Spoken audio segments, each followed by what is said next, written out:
नमस्कार। World news में आज रूस और यूक्रेन के बीच जंग कभी भी थम सकती है। यूक्रेन भी चाहता है कि जंग जल्दी रुके, लेकिन युद्ध विराम की जो शर्तें तय हुई हैं, वो यूक्रेन की चिंता बढ़ा रही हैं।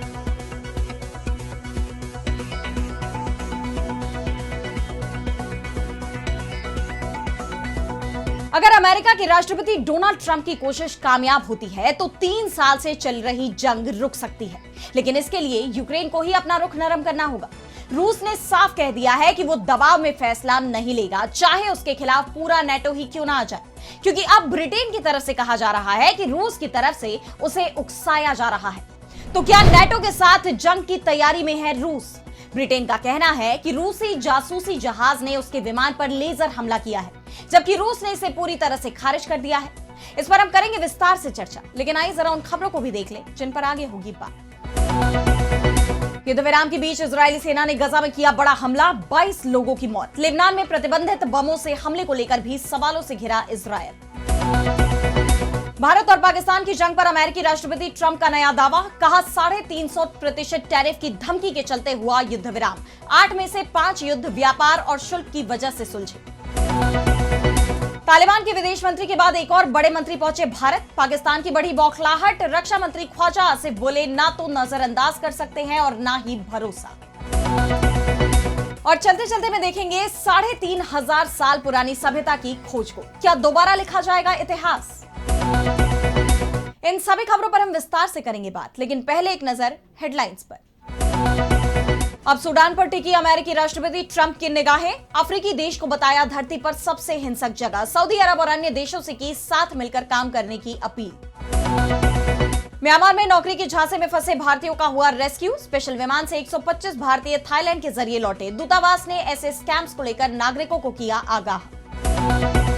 6 महीने में ही राष्ट्रपति ट्रंप के कैंप में लौटे टेस्ला चीफ मस्क, नई पार्टी बनाने का प्लान किया रद्द। साथ में डिनर में हुए शामिल, चुनावी फंडिंग भी करेंगे। भारत और अमेरिका के बीच लगभग 775 करोड़ रुपए की डील। भारत को 100 जेवलिन मिसाइल सिस्टम और 216 एक्सकैलिबर प्रोजेक्टाइल स्मार्ट तोप गोला बेचेगा यूएस। तो रूस और यूक्रेन के बीच जंग जल्दी रुक सकती है, और इस बार फैसला रूस के राष्ट्रपति व्लादिमीर पुतिन को नहीं, बल्कि यूक्रेन के राष्ट्रपति ज़ेलेंस्की को लेना है, क्योंकि रूस और अमेरिका के बीच जिस प्रस्ताव पर सहमति बनती दिखाई दे रही है, उसकी पूरी खबर तक ज़ेलेंस्की को नहीं दी गई है। यानी ज़ेलेंस्की के बिना जानकारी के ही रूस और अमेरिका यूक्रेन की किस्मत को तय कर रहे हैं। अमेरिका के राष्ट्रपति डोनाल्ड ट्रंप की नई योजना में यूक्रेन को अपने बड़े इलाके को रूस को सौंपना होगा।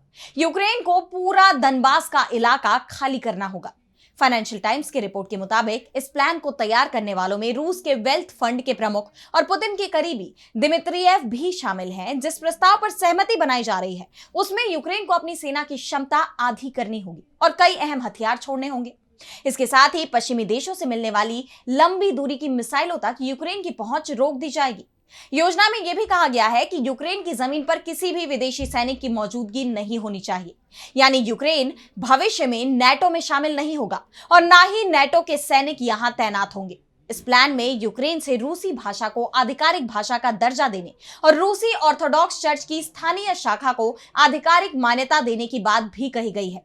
यानी जंग खत्म करने की जो शर्त है, उसमें क्रीमिया और दनबास को रूस के हिस्से के रूप में माना जाएगा। ऐसे में यूक्रेन इस प्रस्ताव को स्वीकार करेगा, इस पर सवाल है। यूक्रेन की तरफ से कहा गया कि जिस प्रस्ताव पर बात हुई है, उसमें बड़े बदलाव की जरूरत है, हम इसे स्वीकार नहीं कर सकते।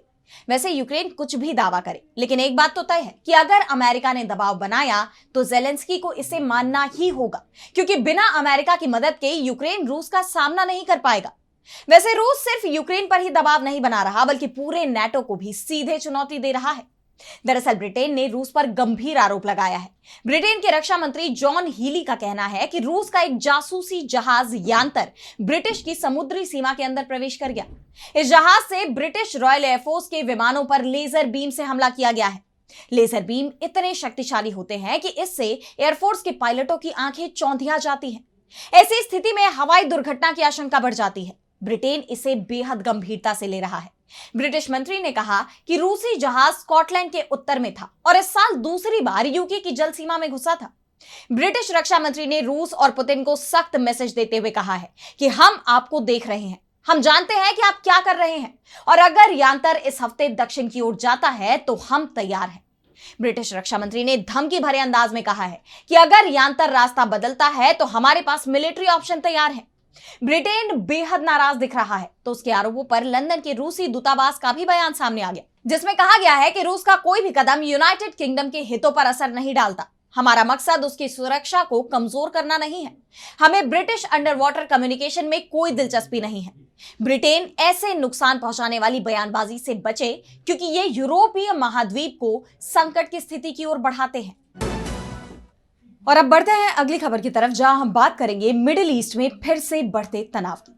तो गजा में वैसे तो युद्ध विराम लागू है। अमेरिकी राष्ट्रपति डोनाल्ड ट्रंप के शांति प्रस्ताव को संयुक्त राष्ट्र से भी मंजूरी मिल गई है, जिसके तहत इसे दोबारा बसाने की कवायद शुरू होने वाली थी, लेकिन इजरायल के रुख ने इस युद्ध विराम को ही खतरे में डाल दिया है। इजरायल ने युद्ध विराम का उल्लंघन करते हुए गजा में बड़ा हमला किया है, जिसमें 25 फलस्तीनियों की मौत की खबर है। गजा सिटी में 12 लोग और दक्षिणी खान यूनिस इलाके में 10 लोगों की मौत हुई है। हमास के स्वास्थ्य मंत्रालय ने इस बात की जानकारी दी। राहत और बचाव कर्मियों ने बताया कि गजा शहर के जैतून इलाके में एक बिल्डिंग पर हमला होने से एक महिला और एक बच्ची सहित 10 लोगों की जान चली गई। इस हमले को लेकर इजरायली सेना का कहना है कि उसने हमास के आतंकवादी ठिकानों पर हमला किया। युद्ध विराम लागू होने के बाद से ही इजरायल गजा में एक के बाद एक हमले कर रहा है और उसका दावा है कि वो हमास के सैन्य ठिकानों को ध्वस्त करने का काम कर रहा है। हमास के स्वास्थ्य मंत्रालय के मुताबिक युद्ध विराम लागू होने के बाद से इजरायल ने हमास के ठिकानों पर बार बार हमले किए हैं, जिसमें 280 से ज्यादा फलस्तीनी मारे गए। और अब इस ताजा हमले को लेकर इजरायली सेना ने कहा कि सैनिक दक्षिण इलाके में काम कर रहे थे जब आतंकवादियों ने उस तरफ गोलीबारी शुरू कर दी।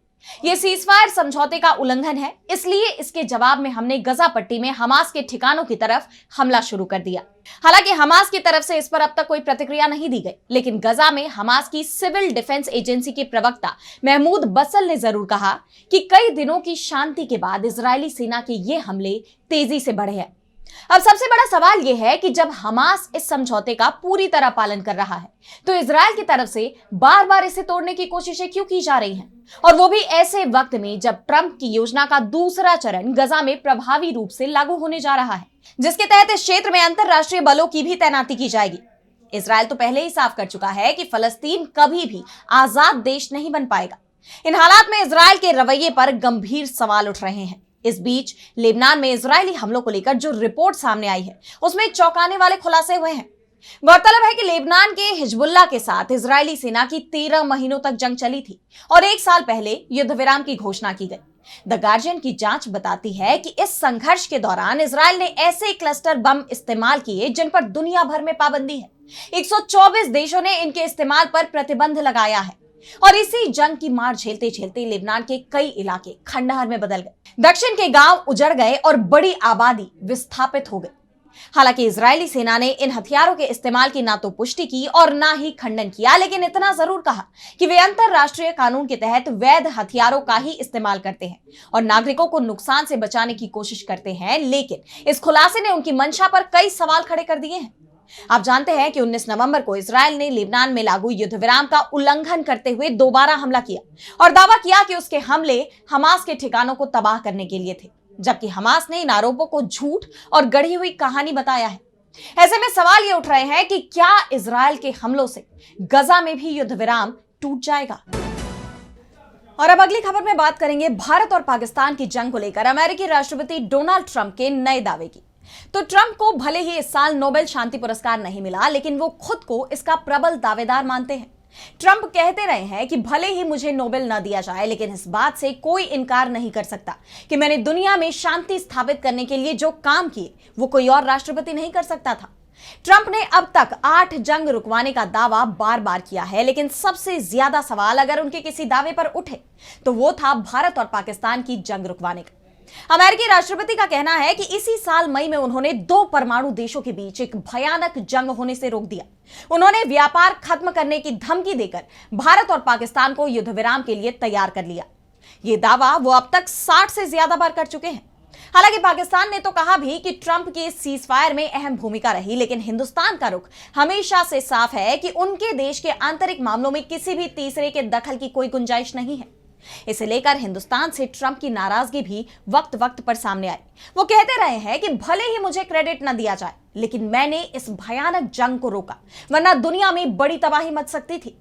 और अब ट्रंप ने अपना दावा दोहराया है, लेकिन इस बार नए तथ्यों के साथ। ट्रंप ने कहा कि मैं झगड़े सुलझाने में अच्छा हूं और हमेशा से ऐसा रहा हूं। मैंने पिछले कुछ साल में, यहां तक कि इससे पहले भी, इस दिशा में बहुत अच्छा काम किया है। मैं अलग अलग लड़ाइयों के बारे में बात कर रहा हूं। भारत और पाकिस्तान दोनों पड़ोसी मई में हुए सैन्य टकराव के दौरान न्यूक्लियर वॉर में जाने वाले थे, जिसे मैंने भारी टैरिफ की धमकी देकर रोक दिया। मैंने दोनों देशों पर 350% टैरिफ लगाने की धमकी दी थी। मैंने कहा, ठीक है, आप कर सकते हैं, लेकिन मैं हर देश पर 350% टैरिफ लगा रहा हूं। अब अमेरिका के साथ कोई व्यापार नहीं होगा। मैं नहीं चाहता कि आप लोग एक दूसरे के खिलाफ परमाणु हथियार का इस्तेमाल करें, लाखों लोगों को मारे और लॉस एंजलिस पर परमाणु धूल उड़े। मैंने नई दिल्ली और इस्लामाबाद को आर्थिक नुकसान के बारे में चेतावनी दी थी। इसके बाद प्रधानमंत्री नरेंद्र मोदी ने मुझे फोन करके कहा था कि हम युद्ध नहीं करेंगे। ट्रंप का यह बयान अमेरिका सऊदी निवेश मंच पर आया है। उन्होंने दोहराया कि कोई अन्य राष्ट्रपति ऐसा नहीं करता। 8 में से 5 युद्ध व्यापार और शुल्क की वजह से सुलझे, मैंने ये किया। ट्रंप के दावे में अब कितनी सच्चाई है, इस पर तो कुछ नहीं कहा जा सकता, लेकिन उनका यह बयान वैश्विक गलियारों में चर्चा का विषय जरूर बन गया है। और अब अगली खबर में बात करेंगे पाकिस्तान की बढ़ती परेशानी की। तो पाकिस्तान इस समय 2 मोर्चों पर बुरी तरह से घिरता दिख रहा है। भारत के साथ तो उसकी सालों से दुश्मनी चली आ रही है, और अब दूसरे पूर्वी मोर्चे पर अफगानिस्तान के साथ भी परेशानी बढ़ चुकी है। अफगानिस्तान और पाकिस्तान के बीच व्यापार पूरी तरह से बंद हो गया है, तो अफगानिस्तान भारत से व्यापार बढ़ाने की कोशिश में जुट गया है। पिछले महीने अफगानिस्तान के विदेश मंत्री आमिर मुत्तकी भारत के दौरे पर आए थे, तो पाकिस्तान इतना नाराज हुआ कि उसने अफगानिस्तान पर सीधा हमला कर दिया, जिससे दोनों देशों के बीच जंग भड़क उठी थी। बाद में कतर और तुर्की ने सीज फायर कराया, और अब अफगानिस्तान के वाणिज्य मंत्री हजरत अलहाज नूरुद्दीन अजीजी भारत में है। यह दौरा 5 दिन का है, और इस दौरान कई व्यापारिक समझौते भी हो सकते हैं। अफगानिस्तान में भारत पहले से ही कई परियोजनाओं पर काम कर रहा है। तालिबान के सत्ता में लौटने पर यह काम रुक गया था, लेकिन अब भारत की फिर से अफगानिस्तान में वापसी हो गई है, तो पाकिस्तान चिंता में दिख रहा है। अफगानिस्तान के मंत्री के भारत में होने पर पाकिस्तान के रक्षा मंत्री चिंता में दिख रहे हैं। पाकिस्तानी रक्षा मंत्री ख्वाजा आसिफ ने इसे लेकर भारत को ही धमकाना शुरू कर दिया है। वैसे पाकिस्तान के रक्षा मंत्री भारत को धमकी देते हुए डरे हुए भी दिखाई दे रहे हैं। उन्होंने आशंका जताई कि भारत कभी भी पाकिस्तान के खिलाफ 2 मोर्चों पर युद्ध छेड़ सकता है, लेकिन पाकिस्तान पूरी तरह से अलर्ट और तैयार है। ख्वाजा आसिफ ने भारत पर आरोप लगाया कि उसने ही पाकिस्तान और अफगानिस्तान के संबंधों में तनाव पैदा किया है। भारत नहीं चाहता है कि पाकिस्तान और अफगानिस्तान के संबंध सामान्य हो, तालिबान के साथ विवादों का समाधान हो। हम किसी भी परिस्थिति में ना तो भारत की उपेक्षा कर रहे हैं और ना ही उस पर भरोसा कर रहे हैं। हमारी तैयारी और अलर्ट अधिकतम है। किसी भी सूरत में हम भारत पर भरोसा नहीं कर सकते। हम भारत से पूर्ण युद्ध की संभावना से इनकार भी नहीं कर सकते। और अब चलते चलते में बात करेंगे 3500 साल पुरानी सभ्यता की, जिसने इतिहास को फिर से लिखने की जरूरत खड़ी कर दी है। तो जिस तरह हम सिंधु घाटी सभ्यता के शहर मोहनजोदड़ो और हड़प्पा की बात करते हैं, ठीक उसी तरह अब कजाकिस्तान के रेगिस्तानी मैदानों से एक उतनी ही पुरानी सभ्यता की जानकारी सामने आई है। उत्तर पूर्वी कजाकिस्तान में लगभग 3500 साल पुराना एक विशाल शहर मिला है, जिसका नाम है सेमीयार्का। इसका मतलब होता है 7 खाइयों का शहर। यह खोज इतनी बड़ी है कि इसने यूरेशियन इतिहास को फिर से लिखने की जरूरत पैदा कर दी है।